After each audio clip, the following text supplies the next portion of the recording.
Visão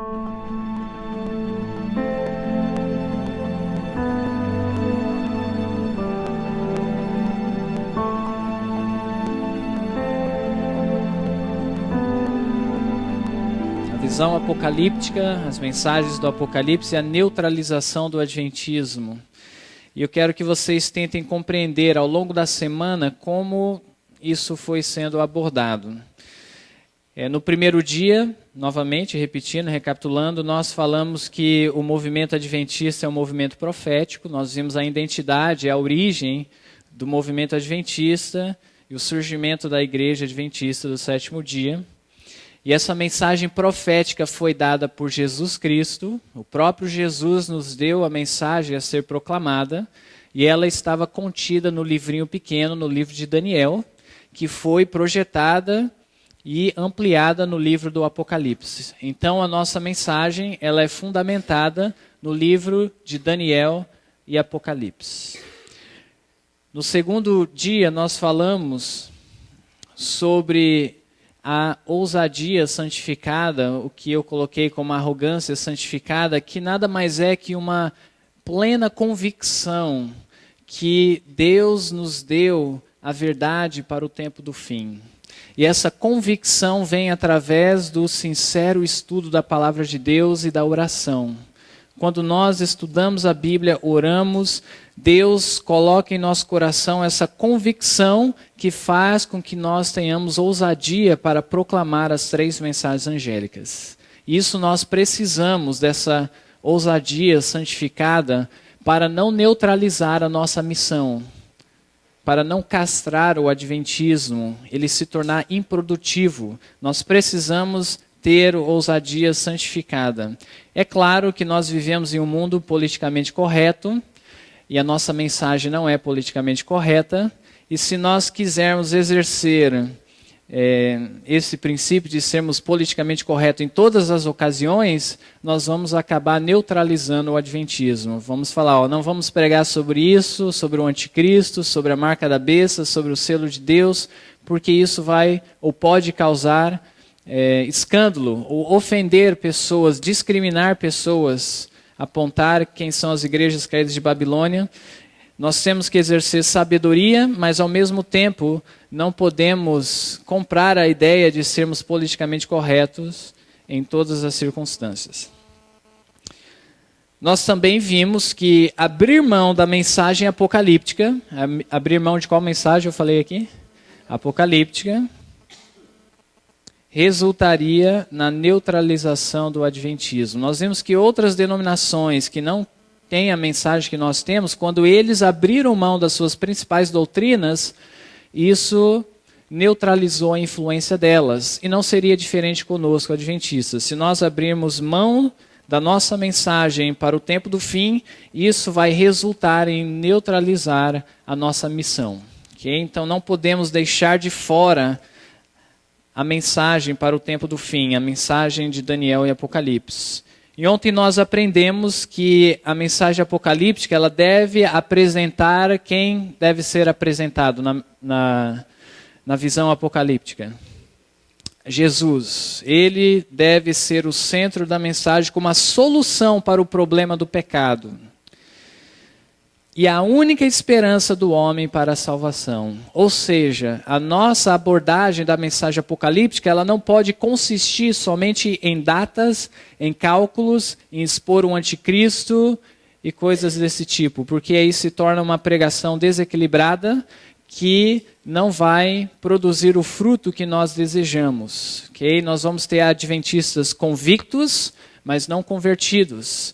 Então, é muito importante que Cristo seja apresentado para que o amor de Deus ele possa ser manifestado no coração daqueles que recebem essa mensagem. Muito bem. Então, hoje nós vamos falar sobre a relevância da mensagem apocalíptica para o século 21. Por que eu coloquei esse tema? Tem havido uma tentativa, ou pelo menos tem ocorrido dentro do adventismo a ideia que a mensagem apocalíptica ela não é relevante. E se nós quisermos ser relevantes, no século 21, nós temos que fazer uma obra que irá realmente atender às necessidades das pessoas. Ou seja, existe uma tendência de entrar em obras sociais, como atender às necessidades dos pobres, atender às necessidades daqueles que não têm roupas e distribuir comida aos pobres, que são em si coisas boas e que nós devemos fazer, deve fazer parte da nossa missão, mas ao mesmo tempo, se nós deixarmos de fora a abordagem e a pregação, né, da mensagem apocalíptica, nós vamos neutralizar o adventismo. E nós vamos falar sobre isso, o porquê. Okay? Mas antes disso, eu gostaria de convidá-los a abrir a Bíblia em Mateus capítulo 24. Vamos abrir a nossa Bíblia em Mateus capítulo 24. E eu vou mostrar para vocês que existe duas abordagens da mensagem apocalíptica. Existem o que eu falei? Duas abordagens da mensagem apocalíptica. Uma encontrada no livro do Apocalipse, ok? E a outra encontrada nos evangelhos sinóticos. Os evangelhos sinóticos são o evangelho de Mateus, Marcos e Lucas, ok? Eles são sinóticos porque eles são muito similares, eles são parecidos, ok? E Jesus, não só para João, quando ele recebeu a visão do Apocalipse, viu a mensagem apocalíptica, mas Jesus, quando esteve aqui nessa terra, ele deu também a mensagem apocalíptica. E eu gostaria que nós víssemos isso no livro de Mateus, no capítulo 24. Agora, eu quero ressaltar que a mensagem apocalíptica dos evangelhos sinóticos tem uma ênfase diferente, que é justamente no que nós estávamos falando. Mostra a importância de nós realizarmos obras sociais, como alimentar os pobres, visitar os presos, os enfermos e fazer uma obra de caridade, atender à necessidade das pessoas. Então nós não podemos negar esse aspecto da mensagem apocalíptica, a necessidade de nós atendermos às necessidades dos pobres, das pessoas, dos doentes, daqueles que estão na prisão. Então, Jesus deixou claro que essa é uma obra que deve ser feita também. Entretanto, eu gostaria que nós estudássemos a abordagem apocalíptica dos evangelhos sinóticos para ver que Jesus, de forma alguma, eliminou a mensagem profética. Ele não separou as obras sociais da mensagem profética para o tempo do fim. Seria, na verdade, uma interpretação incorreta nós dizermos que, não, nos evangelhos, Jesus se preocupou em atender a necessidade das pessoas, ele curava, ele alimentava as pessoas, ele fazia todas essas boas obras, como se fosse que Jesus não deu importância para a mensagem profética. Okay? Vamos dar uma olhada em Mateus 24. Vamos começar no versículo 1. Diz assim: E quando Jesus ia saindo do templo em Jerusalém, aproximaram-se dele os seus discípulos para lhe mostrarem a estrutura do templo, né, que era o símbolo da nação judaica. Jesus, porém, lhes disse: Não vedes tudo isso? Em verdade vos digo que não ficará aqui pedra sobre pedra que não seja derrubada. Obviamente essas palavras chocaram os discípulos. Eles imaginavam que aquele templo não poderia ser destruído e não seria destruído. Então, quando eles ouviram essas palavras, mais tarde eles perguntaram a Jesus, no verso 3, estando assentados no Monte das Oliveiras, chegaram-se a ele, os seus discípulos em particular, dizendo: Diz-nos, quando serão essas coisas, a destruição do templo? E olha só o conhecimento que eles tinham sobre eventos finais. E que sinal haverá da tua vinda e do fim do mundo? Então os discípulos eles tinham algum conhecimento sobre a segunda vinda de Cristo, sobre eventos finais. E eles imaginavam que se o templo seria destruído, tinha que ser em qual evento? No fim do mundo, que estava conectado com qual evento, segundo os discípulos? A segunda vinda de Cristo, exatamente. Okay? E eles estavam corretos, né? quando nós falamos do fim do mundo, o fim do pecado aqui nessa terra, né? Jesus colocaria um fim na sua segunda vinda, estabelecendo o reino de glória. Muito bem, vamos ver qual foi a resposta de Jesus. Mas Jesus aproveita a imaturidade dos discípulos para falar sobre eventos finais e, ao mesmo tempo, responder para eles sobre a destruição de Jerusalém, que aconteceria no ano 70, só que o fim do mundo, a segunda vinda de Cristo, seria mais de 2000 anos, ou pelo menos há 2000 anos depois, e os discípulos não poderiam suportar essa ideia. Então Cristo, ele mistura a resposta por causa dessas duas perguntas que os discípulos fizeram. Dê uma olhada comigo no versículo 5. Olha o que Jesus responde. Na verdade, no verso 4. E Jesus respondendo disse-lhes: acautelai-vos que ninguém vos... Qual é a próxima palavra? Engane. Ok, falando sobre o tempo do fim, sobre sinais que precederiam o advento de Cristo, ele disse: acautelai-vos para que ninguém vos engane. Ok, dê uma olhada comigo no verso 11. Olha o que diz no versículo 11. E surgirão muitos falsos profetas e... Qual é a próxima palavra de novo?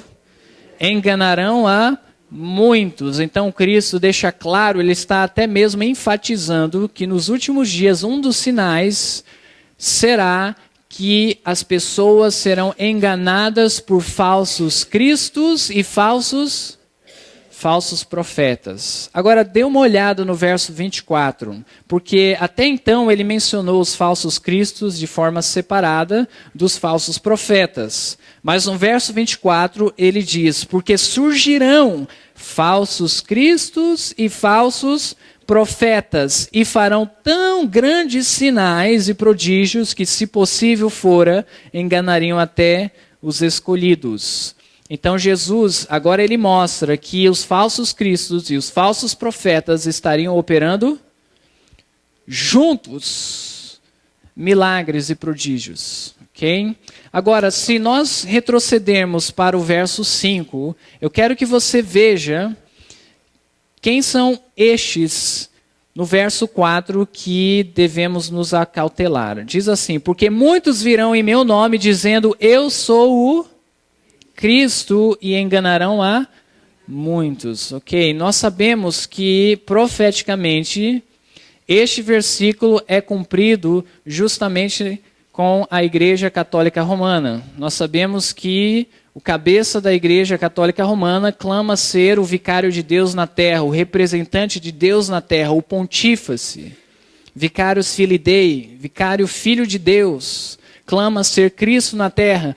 Apareceram muitos falsos cristos e enganaram a muitos. Quando nós tentamos interpretar quem são esses falsos profetas, nós podemos fazer um paralelo com o livro do Apocalipse e o capítulo 13. Qual o capítulo que eu mencionei de Apocalipse? 13. Lá apresenta justamente o mesmo cenário.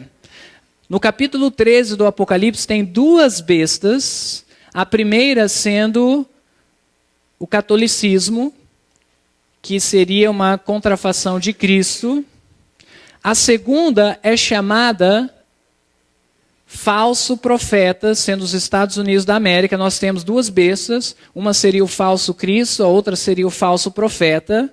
E em Apocalipse capítulo 13 nós vemos que essas duas bestas, elas se unem e fazem prodígios e milagres e sinais para enganar o povo de Deus, ok? Se possível for enganar os próprios escolhidos. Então Mateus 24 e 25, que é um sermão só, é um paralelo com Apocalipse capítulo 13, ok? E também Apocalipse capítulo 14. Então Jesus está apresentando a visão apocalíptica nos evangelhos sinóticos, ok? No caso aqui que nós estamos vendo em Mateus 24. Muito bem. Agora, o capítulo 24 de Mateus geralmente é conhecido como o capítulo que fala sobre o quê?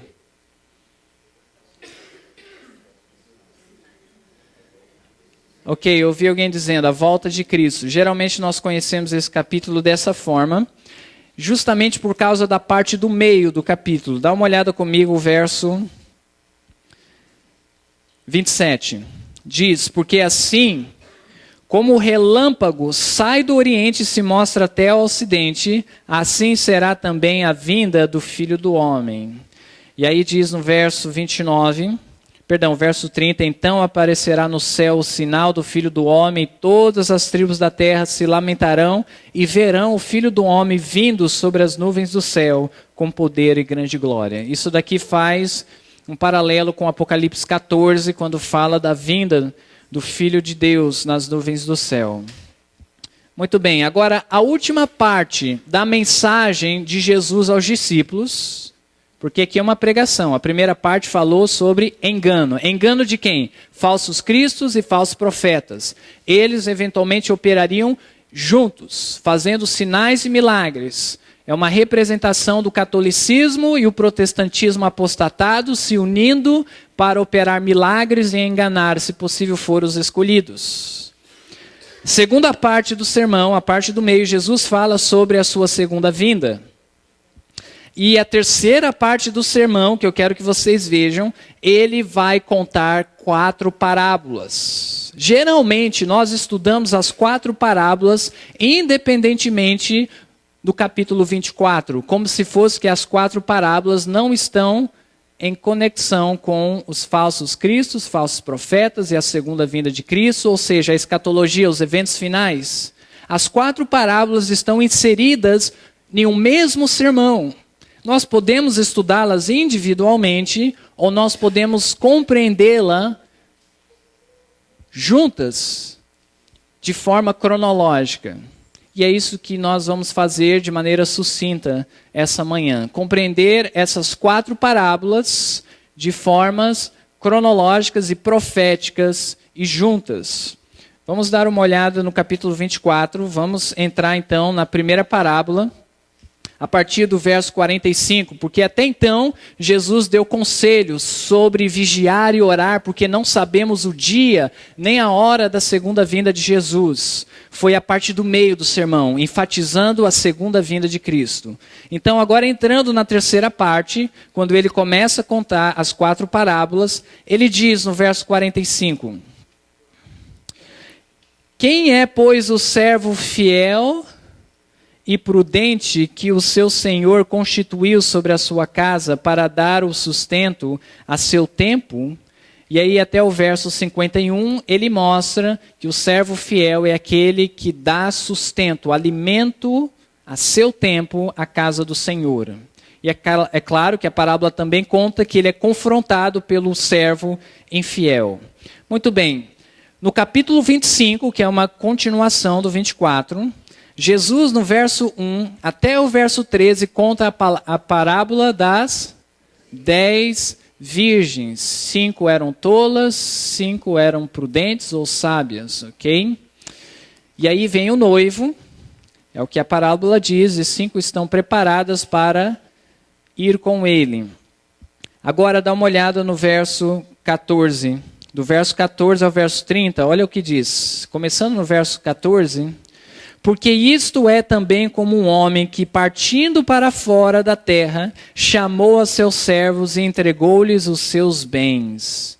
E a um deu 5 talentos e por aí vai. Ou seja, a parábola dos talentos. E eles deveriam desenvolver os seus talentos, porque eventualmente o seu mestre viria e prestaria conta com eles. Ok, muito bem. Essa é a terceira parábola. E a quarta parábola e a última está no verso 31 ao verso 46, que é a parábola da separação das ovelhas dos bodes. Ok? Jesus, ele vem nas nuvens do céu e ali existe uma separação e ambos os grupos estão surpresos pela declaração de Jesus, até mesmo as ovelhas. Quando foi, Senhor, que nós vimos você na prisão? Eles estavam imbuídos do amor de Deus e nem mesmo perceberam. Okay? Eles realmente se apoderaram da justiça de Cristo e por isso atendiam às necessidades das pessoas. Muito bem. Vamos tentar entender essas 4 parábolas de maneira profética. E quando nós fizermos isso, nós vamos observar que essas 4 parábolas retratam a história do movimento adventista. Ou seja, embora Jesus está falando sobre assistência social, em desenvolver os talentos, ao mesmo tempo ele coloca essa mensagem de assistência social em um contexto profético. Estão compreendendo? Ou seja, Jesus ele não separou a profecia das obras sociais. Por quê? O que eu comecei falando no sermão? Alguns tomam a abordagem que mensagem apocalíptica, mensagem de profecia não é importante, vamos focalizar em obras sociais. Jesus não tomou essa abordagem. Inclusive, quando ele falou das obras sociais, foi justamente em um sermão sobre profecia. E é o que eu vou mostrar, que essas 4 parábolas retratam o movimento adventista do 7º dia. Vamos voltar à primeira parábola, que está em Mateus 24. Todas as 4 parábolas nós temos a primeira, o Senhor, o Mestre, okay? A segunda, o noivo, a terceira, novamente, o Mestre, e a quarta, o Rei, vindo nas nuvens do céu. E é claro que esse Senhor, esse noivo, esse Mestre e esse Rei representam quem? A Jesus. E aí nós vamos ver como a igreja, nesses últimos dias, deveriam se relacionar a Jesus. Então, na primeira parábola, em Mateus 24, no verso 45, a Bíblia diz: quem é, pois, o servo fiel e... qual é a próxima palavra? Prudente. Qual é a outra palavra para prudente na Bíblia? Ok, fiel e prudente. Então, prudente, às vezes, nós vemos sábio. Exatamente. Quem é o servo fiel e sábio?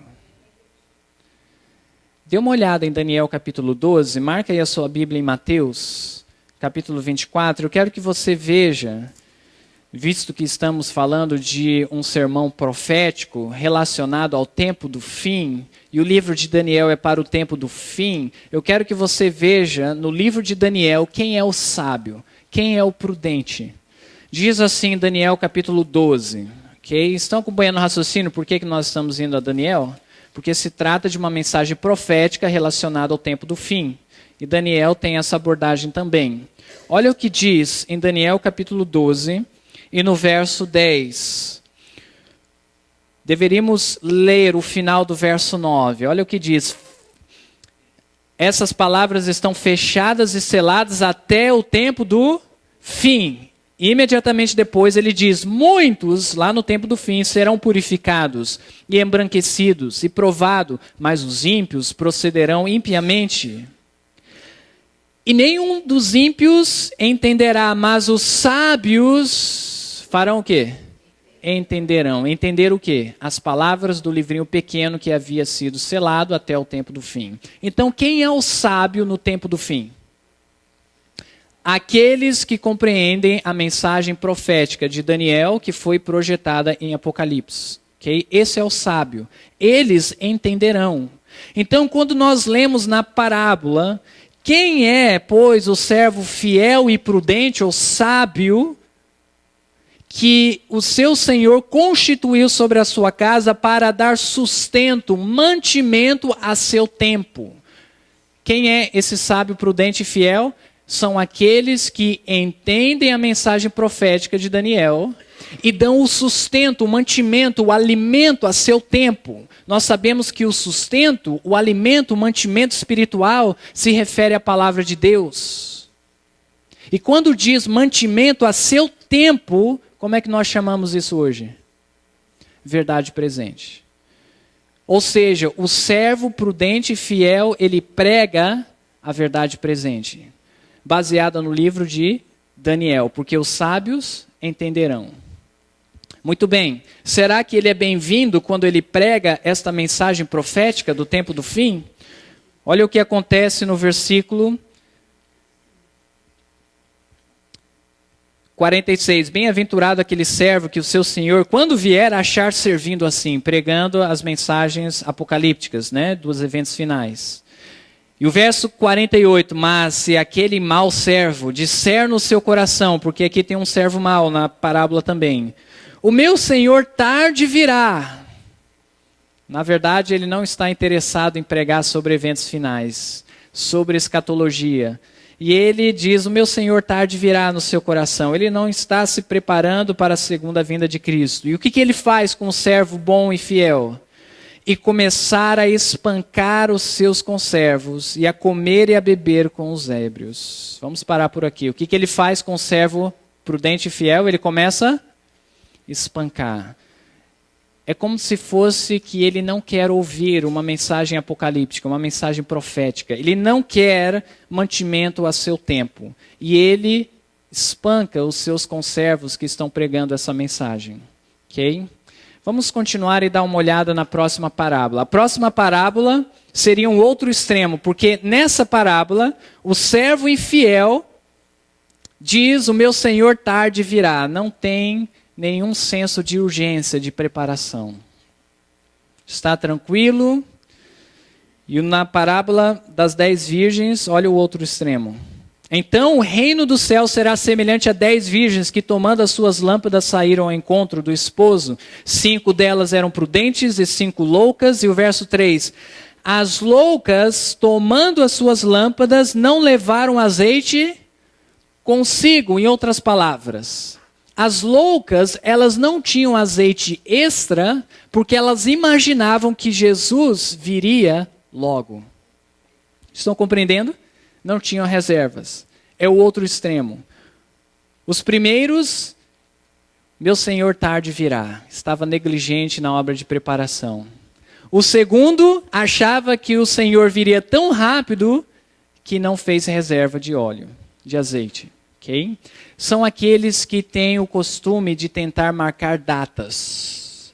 São aqueles que têm o costume de focalizar, talvez, Jesus vai vir quando trocar o Papa. Ou quando eles veem um decreto dominical mexendo em algum cenário, eles dizem, Jesus vai voltar dentro de 1 ou 2 anos. Ou seja, são aqueles que são marcadores de datas.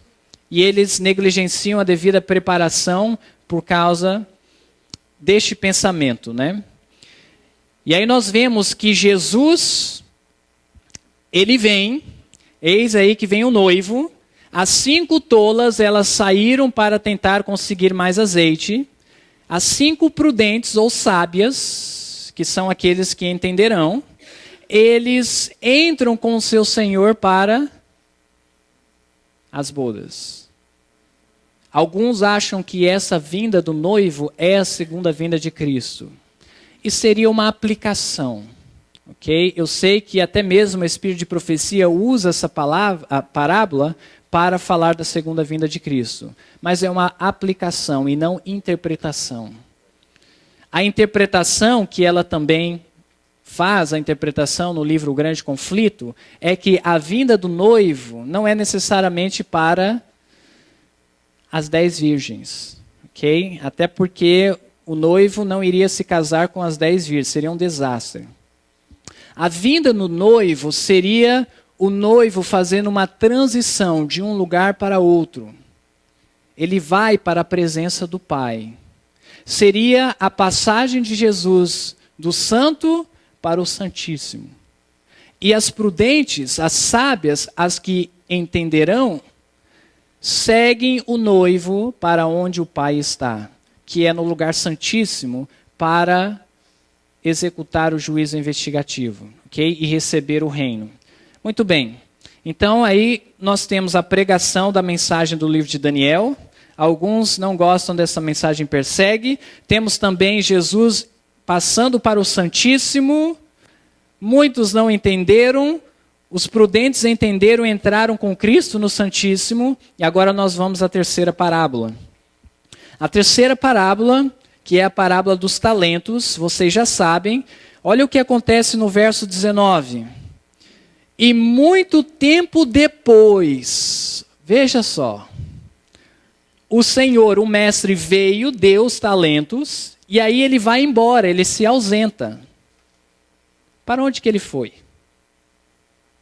E quando ele vier, o que ele vai fazer? Olha só, vamos usar a harmonia dos evangelhos e veja comigo o livro de Lucas capítulo 19. Marca aí Mateus capítulo 24, vamos a Lucas capítulo 19 e o verso 24. Essas parábolas podem ser muito exploradas, ok? Para nós aprendermos como viver no tempo do fim, só que eu quero que você veja a interpretação profética das parábolas, a cronologia delas. Em Lucas 19, e no verso 12, falando da mesma parábola, Jesus disse, pois, certo homem nobre partiu para, onde que ele foi? Uma terra remota. Fazer o que nessa terra remota? A fim de tomar para si um reino, e depois que ele tomar o reino, o que ele faz? Ele voltaria. Compreenderam essa cena? Jesus, sendo o Senhor, ele sai para um lugar distante para receber o que mesmo? Um reino, e quando ele recebe esse reino, muito tempo depois ele volta. Dê uma olhada o que seria a interpretação profética dessa parábola em Daniel capítulo 7. Vamos a Daniel capítulo 7. E vamos ler a partir do verso 13. Diz assim, eu estava olhando nas minhas visões da noite, e eis que vinha nas nuvens do céu um como filho do homem, ou seja, Jesus aqui. E dirigiu-se a quem que Jesus se dirigiu? Ao ancião de dias, que é Deus Pai.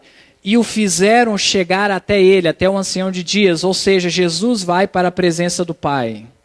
Aqui nada mais é que a transição de Cristo do Santo para o Santíssimo. Não é a segunda vinda de Cristo nas nuvens do céu. É Jesus indo para onde, segundo a parábola? Para onde está o ancião de dias. No verso 9, no verso 10, o ancião de dias está justamente onde os livros se abriram e começou o juízo. No lugar santíssimo, em 1844, a data que começa o juízo. E Cristo vai para lá. No verso 13, onde está o Pai que iria começar o juízo. Olha o verso 14. E foi-lhe dado lá onde estava o Pai, no lugar santíssimo, onde juízo iria acontecer, o domínio e a honra, e o que mais foi dado a Cristo no Santíssimo? E o reino, justamente. E o reino, é lá que ele recebe o reino. Então, quando a parábola diz que o mestre ele iria para uma terra distante para receber um reino, está dizendo que Cristo iria para o Santíssimo. E durante o juízo investigativo, ele iria compor os súditos do seu reino e receberia o reino, o poder. Ok? E o que os servos de Deus deveriam fazer durante o período que Cristo estaria no Santíssimo, recebendo o domínio e o reino, durante o juízo investigativo? Deveriam desenvolver os seus talentos, os seus dons.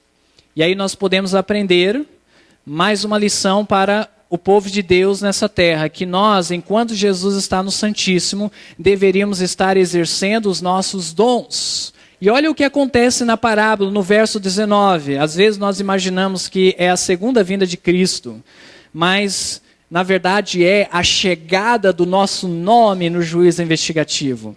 Olha o que diz, e muito tempo depois veio o Senhor daqueles servos e fez, qual é a próxima palavra? Vamos lá, você está acompanhando o verso 19. O que ele fez? Fez contas com eles. Aqui não é a segunda vinda de Cristo. Quando é que Cristo prestará conta conosco? No juízo investigativo, não é? Quando o nosso nome chegar, no dia do juízo, ele irá prestar contas conosco. Então a parábola está retratando justamente isso. Veja, nós temos o movimento milerita, os sábios entenderam a mensagem, proclamaram a mensagem do tempo do fim, foram perseguidos por causa dessa mensagem. Se formou dois grupos de adventistas que aguardavam a vinda do Senhor.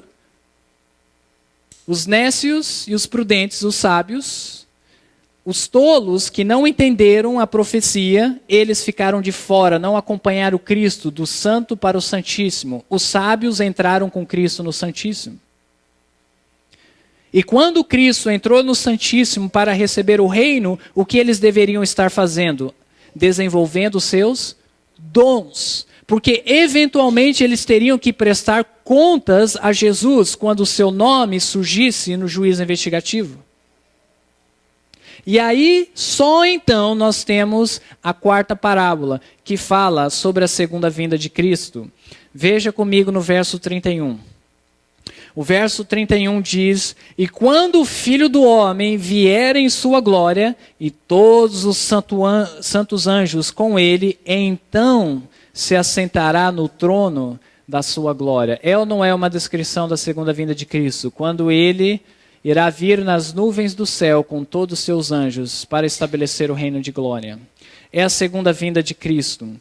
E na segunda vinda de Cristo, ele pronuncia o que foi julgado antes da sua vinda. Então nós podemos ver que existe um juízo pré-advento.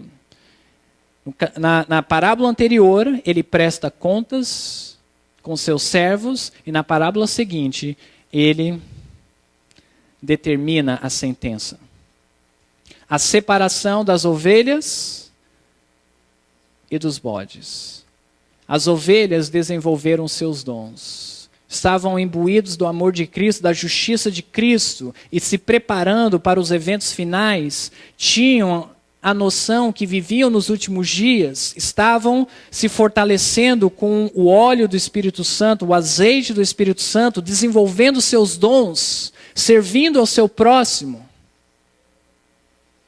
E nem se deram conta que estavam preparados. Aqueles que foram tolos, alguns rejeitaram a mensagem, perseguiram quem pregava a mensagem a seu tempo, que dava sustento a seu tempo. Outros não entenderam que Cristo entrou no Santíssimo. Outros falharam em desenvolver os seus dons e por isso não atenderam à necessidade do seu próximo. Vocês viram como Jesus colocou obras sociais associado com eventos finais? Ele não separou. O que eu estou tentando trazer para vocês é isso. Tem surgido essa abordagem nova dentro do Adventismo. Escatologia está fora de moda. Pregar sobre decreto dominical, pregar sobre eventos finais, a segunda vinda de Cristo.